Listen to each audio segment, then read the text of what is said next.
yung series about Matthew, the first part, which is from chapter 1, verses 1 to 17, the genealogy of the Lord Jesus Christ. Now, we have to continue the chapter.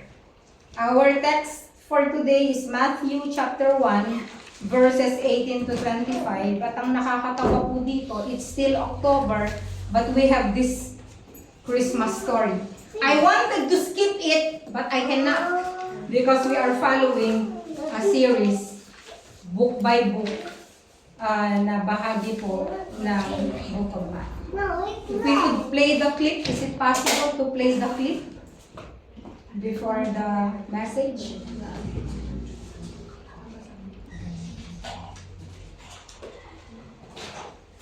Chapter 1, verses 18 to 25, yun po yung parang pinaka-text po natin ngayon, which is the conception and birth of Jesus. No?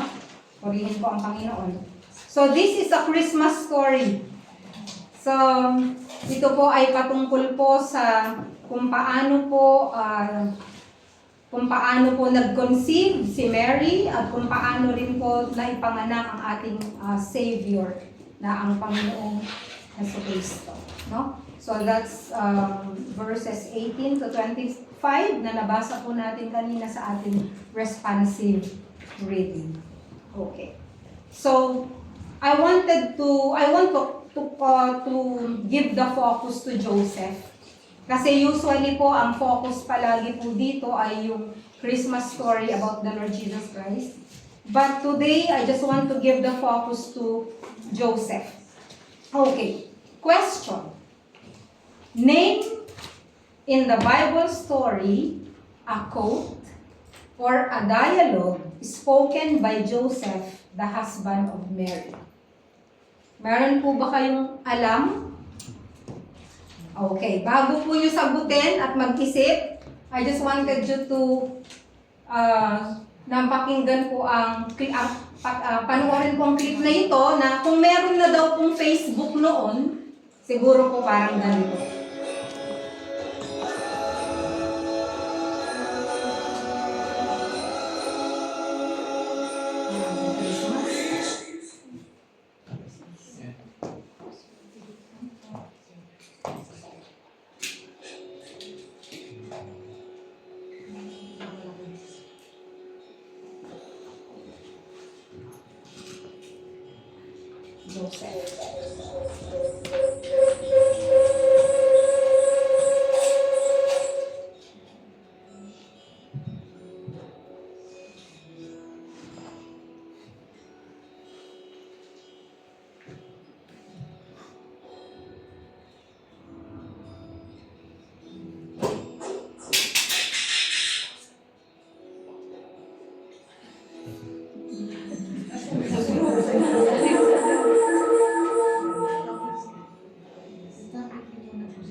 Amen. I found this clip, kaya naisipan ko lang po na i-include dito so that you can have an idea na what if modern times, maniniwala ba kayo kay Joseph? Maniniwala ba kayo kay Mary? Na nagpakita ang anghel sa akin, and then malinis ako, and then ipapanganak ang tagapagligtas. If it is modern times, would you believe them? Pero kung tutuusin po, nung unang panahon, yun na rin po yung modern time nila. So I believe na napakalaki po ng pagsubok na naranasan po nila bilang isang couple sa pagdating po ng Panginoong Jesucristo. So, yung kung babalik po ako sa question ko kanina, magbigay po kayo ng isang quote or dialogue spoken by Joseph, the husband of Mary, in the Bible.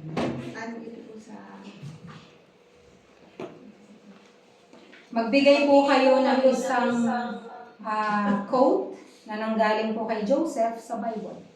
Meron po, sa Bible reading po ninyo, meron po ba kayong nakita riyan? Sa mga Christmas stories. Any guess?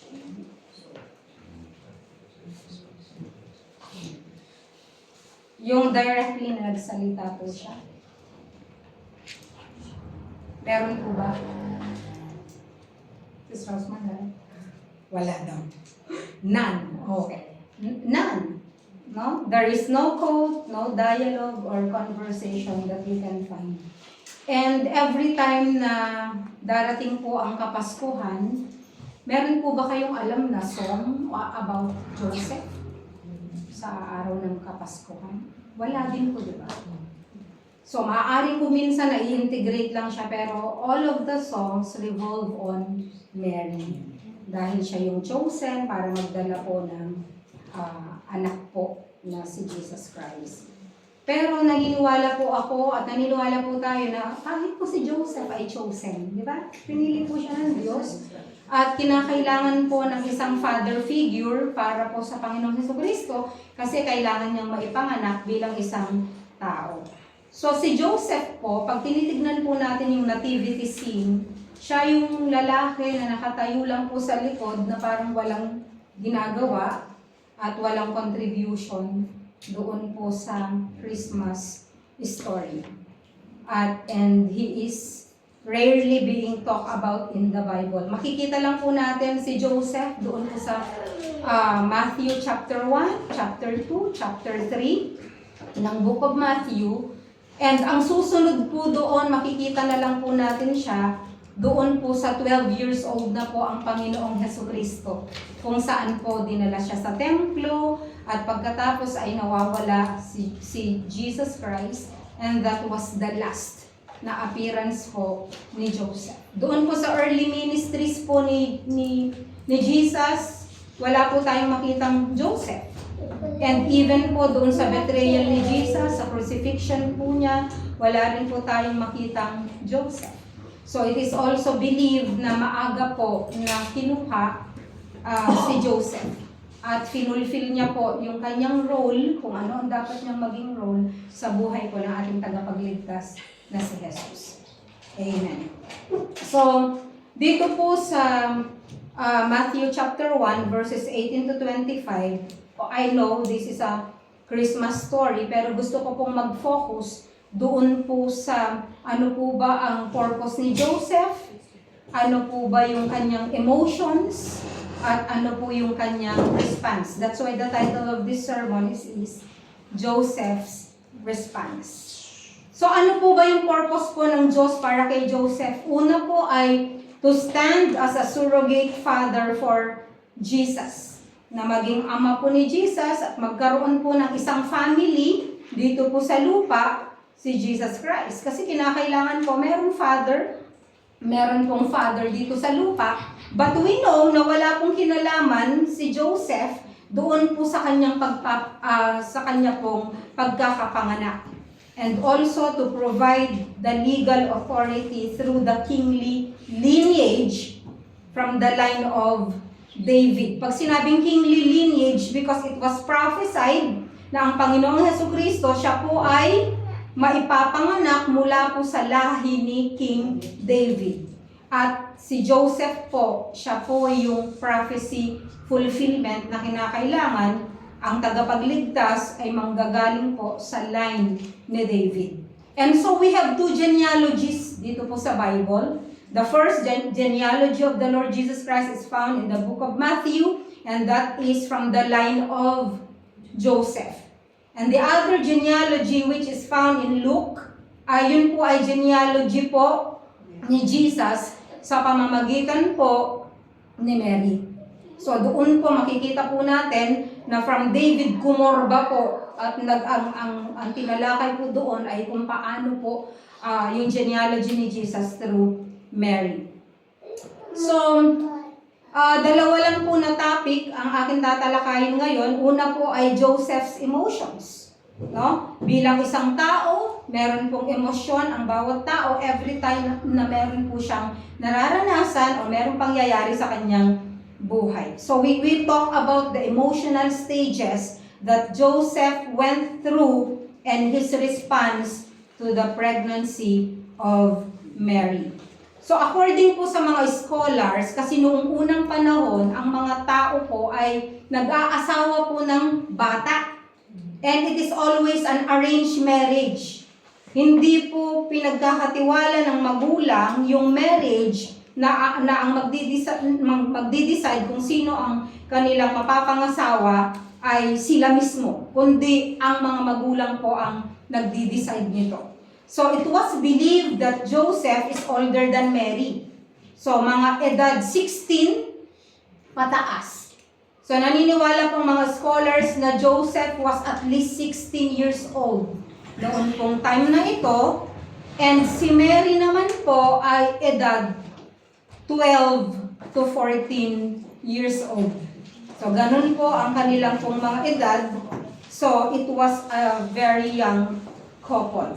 Matthew chapter 1 verse 18. Ang sabi dito, now the birth of Jesus Christ was as follows.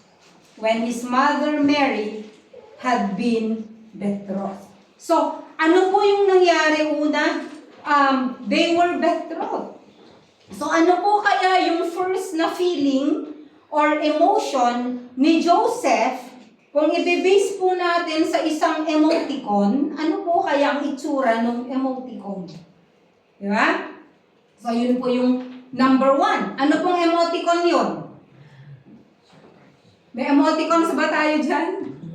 Okay. So lahat po ng mga nai-engage to be married, masaya po sila, wala naman siguro malungkot, di ba? So the first thing is excitement, or Joseph and Mary was excited. So excited din po si Joseph. Kasi Mary had been betrothed to Joseph. So alam po natin na meron pong dalawang stages sa marriage, di ba? Ano po yung, magre-review tayo, ano po yung unang stage? That is the betrothal period, of what we call in Hebrew ay Kiddushin. Okay? Kiddushin is the Hebrew word which means betrothal. So pag sinabi kong betrothal, it is a formal ceremony. Formal ceremony, they go to the synagogue. Ano pong ginagawa sa synagogue? They will be pledged to be married para na rin po silang mag-asawa because it is a binding agreement. There is a certificate of betrothal. And there is also what we call the ketubah, which is the bride price. Meron pong dowry or bride price na ibinibigay para po sa father ni Mary. And then there will be a formal contract. Meron pong formal contract na ibibigay si Joseph or ang husband sa wife, but they are not going to live together. Wala pong physical contact for a period of 1 year. Okay? So, ganun po yung betrothal ng mga Hudyo, no? Sa Jewish tradition and even sa ceremony. And the only way you can break the betrothal or engagement is to file. A written divorce. No? Ganun po siya ka-binding. Okay, so it is more than an engagement. Sa panahon po natin ngayon, it's easy to be engaged, di ba? Engage kayo. After 1 month, kapag may nagbago ng isip, anong gagawin ninyo? Just break. Mag-break lang kayo, tapos. Di ba? Pero hindi po pwede yan sa mga Jews.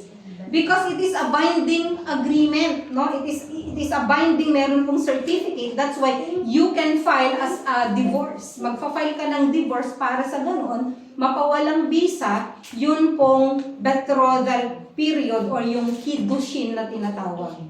And then, ano po ang purpose for the 1 year? Kasi almeno 1 year po yung betrothal period. Ano po ang purpose? Ang purpose po nun for the man is to prepare. To work for money, to prepare for his new bride and for his new family, no? And to build a house. Di ba? Napag-aralan natin that he has to build a room doon po sa kanyang father and he has to build a house. Di ba?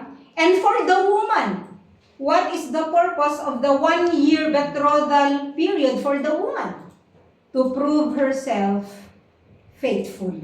Kasi doon sa 1 taon na yon, kailangan walang lolobo ang tiyan. Yun po yung purpose nun. At sa kaso po ni Mary, ito po ang magiging problema niya. Dahil dito po, sabi, pagkatapos ng betrothal period, ano pong nangyari? Siya po ay nagdalang tao.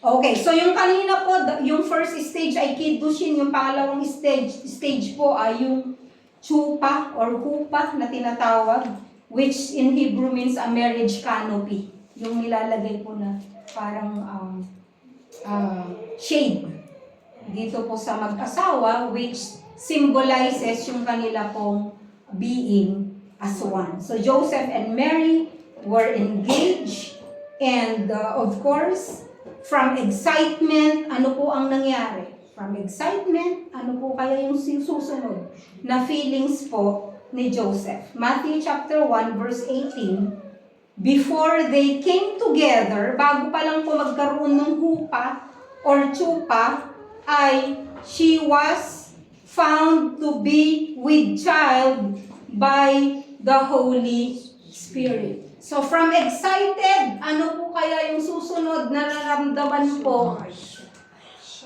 He was shocked. Kung kayo po ang nandun noon, or kung sa modern day po ngayon, of course, ang mararamdaman po ninyong emotion ay masashock po kayo. Dahil hindi ko pala siya ganun kakilala. Hindi ko naisip na mapagtataksilan niya ako. Diba? Hindi ko maisip na siya ay magdadalang tao dahil alam po ni Joseph na wala po siyang kinalaman dito sa pregnancy na ito. Diba? So, Mary was found with a child. And we know that this is the work of God. Bakit? Kasi nagbabasa tayo ng Bible. Alam na natin. Kumbaga sa nagbabasa po at kumbaga po sa nanonood ng film, alam na po natin ang takbo ng kwento, kaya hindi na po tayo nagugulat. Pero paano po kung tayo po ay kagaya po ni Mary at kagaya po ni Joseph? Imagine Joseph's feelings. Magagalit po kaya siya? Will he be angry at Mary? So, number 3, ano po yung susunod niya pong naramdaman? Matthew chapter 1, verse 19, no? And Joseph, her husband, being a righteous man and not wanting to disgrace her, planned to send her away secretly. So from being excited, na-shock po siya, at ang pangatlo po, syempre na-confuse siya. Na-confuse siya kung ano ba ang nangyayari, what's happening. Hindi ko maintindihan ano itong nangyayari nito. And of course, dahil sa pangyayaring ito, maaaring magtatanong din siya sa kanyang sarili, what shall I do? Anong gagawin ko? And the Bible says that Joseph is a righteous person. Pag sinabi kong righteous, he is just. Pag sinabing just, it means he is committed to follow the law. Ano po ba ang law? Ang sabi po ng law, kinakailangan na expose ang sin. Kinakailangan na dapat na matanggap ng kaparusahan kung sino man ang nagkasala. That is being righteous. And that is being just. So, si Joseph, meron po siyang dalawang option, actually. What is the first option? Because he is a righteous man, he can expose her publicly. No? Kinakailangan na i-expose niya na Mary is pregnant, but I have nothing to do with that pregnancy so that he can clear himself. Kasi nga po, ang iisipin ng mga tao, siya po ang may kagagawan, bakit po siya pregnant? At yun po ay kasalanan. Ano po ang kasalanan na yun? Na sila po ay nag-engage sa fornication. What is fornication? Fornication is having sexual relationship na wala pa pong marriage. That is fornication and that is a sin na tinutukoy po ng Exodus. And so, kapag po nakita po nila na si Mary ay nagdadalang tao, ang iisipin po ng mga tao ay kasama si Joseph doon. Remember that Joseph is a righteous man. Pag po nakita ng mga tao si Joseph, ang pumapasok sa isip nila, he is a righteous man. Maganda po yung kanyang reputation.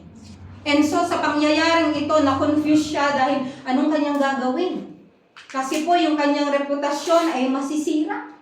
Na from being righteous to an impure man, to an impure person. Hindi lang po si Mary ang mapapasama, kundi po pati siya mapapasama. And so, this is the first option that he could make. Na he can expose her publicly para siya lang po yung husgahan ng mga tao. And ang problema, ano po ang consequence nito? What is the consequence? Ano po ang kaparusahan sa Bible? Kapag ang isang babae ay nagdalang tao na wala pong asawa, she would be stoned to death. Yun po ang kaparusahan noon. Ang masakit po dito, during that time, sino po ang nagro-rule sa Israel? It's not the Romans. At ano po ang capital punishment under the Roman law? It's not stoning to death. Crucifixion. Kaya nga po ang Panginoong Jesucristo na-crucify siya. And so that is the first option. According to the Jewish law, because of adultery and because of fornication. Ang pangalawang option po niya ito. He can divorce her privately.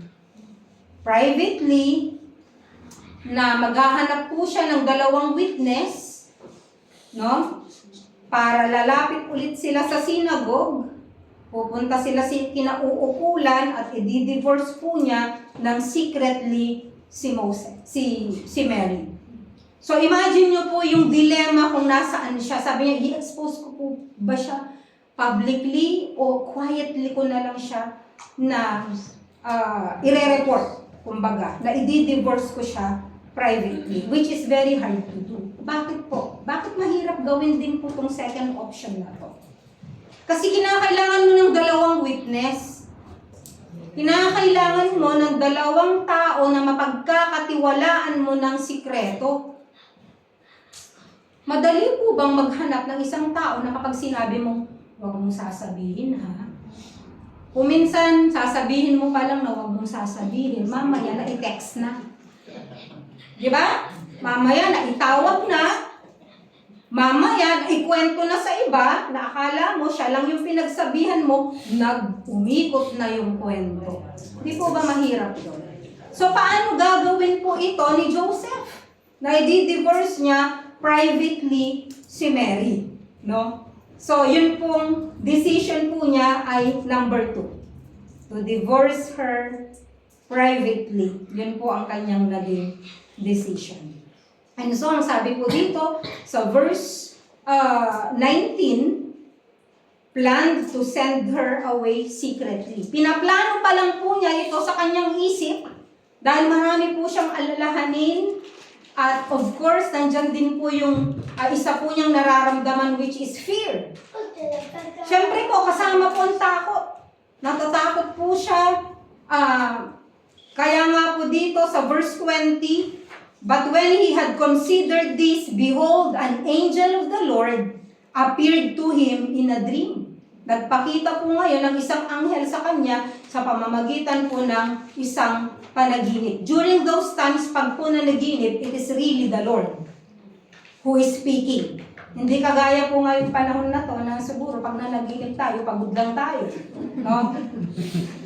Pero noong time na yon, pag nanaginip ka, it's really a message from the Lord. And so alam po ng Diyos kung anong nararamdaman po ni Joseph sa time na to. Na-confuse siya, na natatakot po siya sa magiging consequence ng kanyang decision, natatakot din po siya na mabahiran po or matarnish po yung kanyang reputasyon bilang isang Hudyo. And so the Bible says, lumitaw po ngayon ang angel sa kanya. But when he had considered this, behold, an angel of the Lord appeared to him in a dream, saying, Joseph, son of David, do not be afraid to take Mary as your wife. Sinabi niya, do not be afraid to take Mary as your wife, meaning to say, he was afraid. Yun po yung sumunod niyang naramdaman. Excited siya, pangalawa, na-shock siya, pangatlo, na-confuse siya, pang-apat, ano pong naramdaman niya? Natakot po siya. Pero ang sabi po ng angel sa kanya, Joseph, son of David. Bakit po niya sinabi yung son of David? Because the Lord, through the angel, is reminding Joseph that his lineage is the lineage of David. And siya ay gagamitin ng Diyos para kung saan magmumula sa kanya ang Messiah. Kaya sinabi niya, Joseph, son of David, do not be afraid. And he gave the third option, which is to take Mary as your wife. Hindi po naisip ni Joseph ito, dalawa lang yan ang naisip niya. Either to expose her because he is a righteous man, or ang susunod na option ay to divorce her quietly or privately. Pero ibinigay po ng Diyos yung tatlong option. Anong sabi niya? Pakasalan mo. Do not be afraid to take Mary as your wife, for the child who has been conceived in her is of the Holy Spirit. So yan po yung sinabi ng Lord through the angel kay Joseph. And then doon po sa susunod na kanyang ginawa sa Matthew chapter 1 verse 24. Ang sabi po sa chapter 1 verse 24, and Joseph awoke from his sleep and did as the angel of the Lord commanded him, and took Mary as his wife. Verse 25, but kept her a virgin until she gave birth to a son, and he called his name Jesus. Nanaginip siya. Nag-explain yung angel sa panaginip niya. At ang sabi ng Bible, pagkagising, sinunod niya. Walang questions, walang struggle, sinunod niya kung ano ang sinabi ng angel sa kanya. Hindi siya nag-doubt. At dahil po dito, ano po ang nangyari? Nagkaroon po siya ng kapayapaan sa kanyang puso. Because if you believe in the Word of God, at ikaw ay nananampalataya sa Word ng Lord, ikaw ay magkakaroon ng kapayapaan kahit sa gitna ng lahat ng confusion, sa gitna ng mga nararanasan mong problema o mga questions sa buhay mo, magkakaroon ka ng peace when you do what the Lord is saying to you. So yun po yung stages ng emotions po ni Joseph. And let's go to his response. There are two responses na nakita ko po dito sa mga talata na nabanggit. Una, Joseph chose to act with compassion and mercy even though he was confused and hurting. Kung ikaw si Joseph, mararamdaman mo ba yung pain? Of course. Kasi ang mararamdaman mo, betrayal eh. Pinagtaksilan ka ng mapapangasawa mo. Di ba? Masakit para sa iyo yun. But, he acted with compassion. Hindi siya naghiganti. He did not focus on his own feelings. Di ba po ba tayo kapag ka merong nakagawa ng masama sa atin or mga bagay na masasaktan po tayo, ano ang tendency natin na gagawin? We focus on our feelings. It's all about me. It's all about me, my pain, my hurt, yung ginawa niya sa akin, napakasakit. Hindi ko siya mapapatawad. So maaaring ito ang unang mararamdaman ng isang tao kung saan merong tao na nakagawa ng masakit sa kanya. But not Joseph. He did not focus on his feelings or his hurt. He did not get vengeful toward Mary. Pwede naman niya sabihin na i-expose ko siya. Pwede naman niyang ipang-cover yung kanyang righteousness. I-expose ko siya. She should be punished. Dito sa kanyang ginawang pagtataksil sa akin, kailangan maparusahan siya. No? And alam po natin na right after betrothal, wala pa mang 1 year, nagdalang tao siya. So, ibig sabihin, even in the period of betrothal, pinagtaksilan na niya ako. At kinakailangan na gumanti ako sa kanya. But Joseph was not only kind and compassionate and selfless, siya po ay talagang taong matuwid.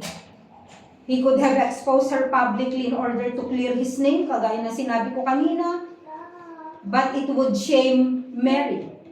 Pero nanaig po yung kanyang pag-ibig kay Mary. Because you know what? When you love a person, ano po ang gagawin mo sa kanya? You will protect. Di ba? Kung isang lalaki, totoong minamahal niya ang isang babae, gaano man kasakit itong ginawa niya sa kanya, no? He would still protect the name of that person. Kasi pinakita po ni Joseph dito na he was really selfless, and kahit po meron siyang right na magalit, meron siyang right na maghiganti, hindi niya po pinaghigantihan si Mary. He remained righteous in the sight of God. It was natural for him. And there is no hint. Walang hint. Doon po sa mga nabasa po natin, walang trace na makikita mo na siya po ay galit, no? Kundi siya po ay isang tao na talagang pinapanahalan po siya ng banal na espiritu. So yun po. It's because Joseph loved Mary. Sa atin po, no, our immediate reaction kapag po merong nakagawa sa atin in our human nature. Kasi tao lang tayo, di ba? Pag meron pong nakagawa ng hindi maganda po sa atin, ang atin pong immediate reaction ay gaganti ako or tatabla ako or kinakailangan makita niya or maramdaman din niya yung naramdaman ko na sakit. So here sa buhay po ni Joseph, wala po tayong makita na ganun. Pangalawa, Joseph trusted and obeyed God. Hindi po siya nag-question, hindi siya nag-reason out, hindi siya nagsabi na paano kung, bakit. Wala siyang tanong na gano'n. Ang sabi po ng Bible sa verse 24, Joseph awoke from his sleep. Pagkagising niya sa kanyang panaginip, ginawa niya agad kung anong inuutos ng Diyos sa kanya, ang pinapagawa ng Diyos sa kanya. Take Mary as your wife. Ibig sabihin, pakasalan mo. Na napawi po lahat ng kanyang mga agam-agam, napawi po lahat ng kanyang fear. Kasi ano po ang fear dyan? Habang buhay po na habang buhay po na matatandaan ng mga tao yung pangyayaring ito. Bakit? Kasi after 1 year, dun ka palang dapat ikasal. Hindi pa tapos yung 1 year. And of course, pag lumalaki po ang tiyan ng babae, marunong pong magbilang ang mga tao kung ilang months. Di po ba tayo? Pag nanganak yung kapitbahay natin, nagbibilang pa. 7 months pa lang. Ibig sabihin, meron na. Hindi mo nga alam na premature baby yun, di ba? Pero, di ba nagbibilang tayo? Sila din po nagbibilang. Or sila din po na, hala, bakit kaya kinasal na?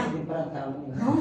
Ibig sabihin, may ginawa na silang hindi maganda. So, dawit po doon si Joseph. At kung papansinin po natin, no, doon po sa, meron pong verse doon sa John chapter 8, kung saan, nung nangangaral po si Jesus Christ sa mga Pharisees, ang sabi ng mga Pharisees ganito, we are not born out of fornication. Naalala niyo yon? Hindi kami mula sa pagkakasala. Hindi kami pinanganak mula sa pagkakasala. In other words, hindi kami bastardo, sabi nila. Alam niyo bakit nila nasabi yon? They are pointing out doon po sa slander, doon sa gossip na nagmula noon pa. Na si Jesus Christ ay hindi tunay na anak ni Joseph, siya po ay anak sa labas, that there was even a book about that, na si Mary daw ay nagkaroon ng relationship sa isang Roman soldier. At si Jesus yun. Kaya marami pong mga slanders, maraming Joseph about the Lord Jesus Christ. Kaya nga mapapansin natin sa Book of John, nabanggit po ito ng mga Pharisees. Because si Jesus po, habang siya'y lumalaki, dala-dala po niya yan. Yung slander na hindi si Joseph ang tatay niya. Totoo naman, dahil ang tatay niya talaga ay ang ating Heavenly Father sa langit. Pero lumaki po ang Panginoong Hesukristo na dala-dala po niya yung mga slander, yung mga gossip na nagmula po noon. At yan po ay isa sa mga fear ni Joseph na nangyari po sa kanya. Nabahiran din po yung kanyang reputasyon. But Joseph trusted God. Nung sinabi niya na pinagdadala niya, sabi niya, ay dahil sa banal na espiritu na nananampalataya po si Joseph sa sinabi po ng angel. And sometimes, may mga pangyayari po sa buhay natin na hindi natin maintindihan. Di ba? There are things in our lives that we don't understand na magtatanong ka sa Panginoon na, Lord, bakit naman? Siguro si Joseph, hindi lang naisulat dito sa Biblia, pero maaaring nagtanong din po siya, may mga question mark din siya sa mind niya. Noon kung hindi pa po nagpapakita yung angel sa kanya. Maaaring sinabi niya, righteous naman ako, matuwid ako. Bakit sa lahat na lang ng mangyayari, bakit ito pa ang kailangang mangyari sa buhay ko? Maaaring niyang itanong yan. Maaaring ganun din yung tinatanong niyo sa sarili niyo. Maaaring nasa sitwasyon kayo kung saan meron kayong mga tanong sa Diyos, tanong sa buhay, na Lord, matuwid naman po ako, wala naman akong ginagawang masama sa kapwa ko. Bakit kinakailangan na maranasan ko po itong bagay na ito? Bakit parang napaka-unfair? But you know what? We have to trust the Lord. That the Lord knows what He is doing. Alam po ng Diyos ang kanyang ginagawa at wala pong bagay sa buhay natin na hindi niya po i-allow sa buhay natin na mangyari. Because He is working everything for our own good. No? Sometimes we are facing crossroads. Alam niyo yung crossroads na hindi mo alam kung pupunta ka sa north, sa south, sa east, or west. You don't know your decisions. Lahat po tayo ay nakakaranas po ng crossroads sa buhay natin, I believe. Na nagkaroon po tayo ng crossroads sa buhay natin na ano ba ang tamang decision na gagawin ko. Because sometimes we want to make our decisions based on our own understanding. Di ba? Ito ang didesisyonin ko dahil sa palagay ko ito ay tama. But sometimes, kailangan nating iwanan yung ating logical thinking because God is telling us to do something na parang illogical, just like Joseph. But when we trust the Lord and when we walk in His ways, makikita po natin sa dulo kung ano po ang pinapagawa ng Panginoon sa buhay natin at kung ano ang plano ng Diyos sa buhay natin. So, kagaya po ni Joseph, maaaring tayo din po ay confused. Hindi natin alam kung anong decision na ating gagawin. Or maybe we are facing dilemmas. Dilemmas means hindi mo alam anong pipiliin mo sa dalawang decision na ito na mukha namang parehong tama. Alam mo yan ang pinakamahirap yung meron kang decision na good and better. Madaling mag-decide dun sa good and bad Pipiliin mo yung good. Di ba? Madaling mag-desisyon kapag ikaw ay isang Kristiyano. Pero ang pinakamahirap mag-desisyon ay kung paano mo mag-differentiate yung good at saka yung better and much more yung best.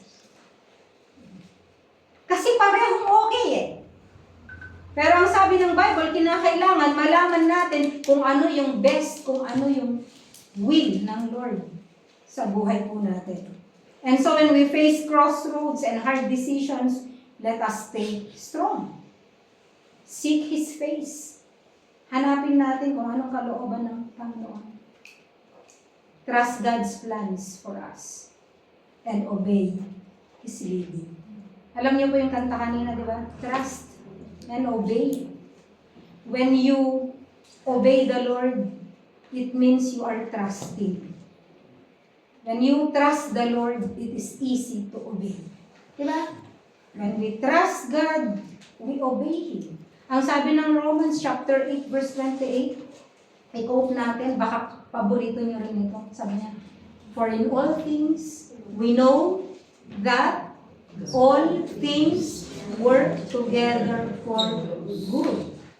So maaaring sinasabi natin na pag meron tayong decision na ginagawa sa buhay na lalo na pangit, sasabihin mo, all things work together for good. Kasi ano mo yun palusot mo yun No? Gumawa ka ng wrong decision, tapos sasabihin mo, all things work together for good.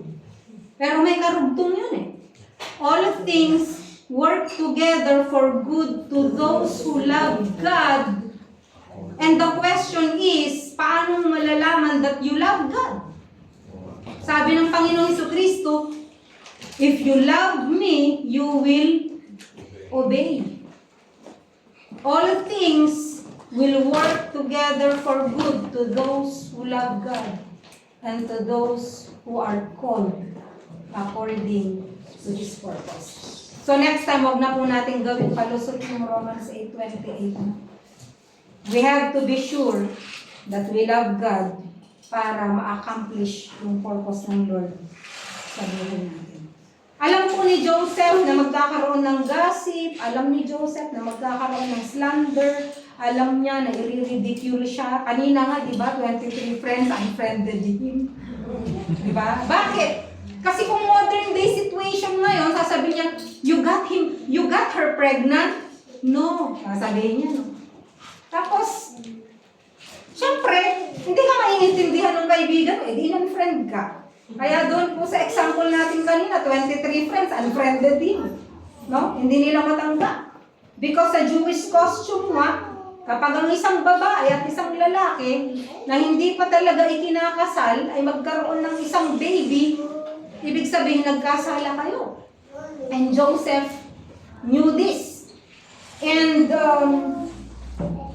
ang isang babae, kapag siya ay naging pregnant, she is considered impure and she is considered unclean at punishable po ito. Nakasulat sa Exodus chapter 22. No?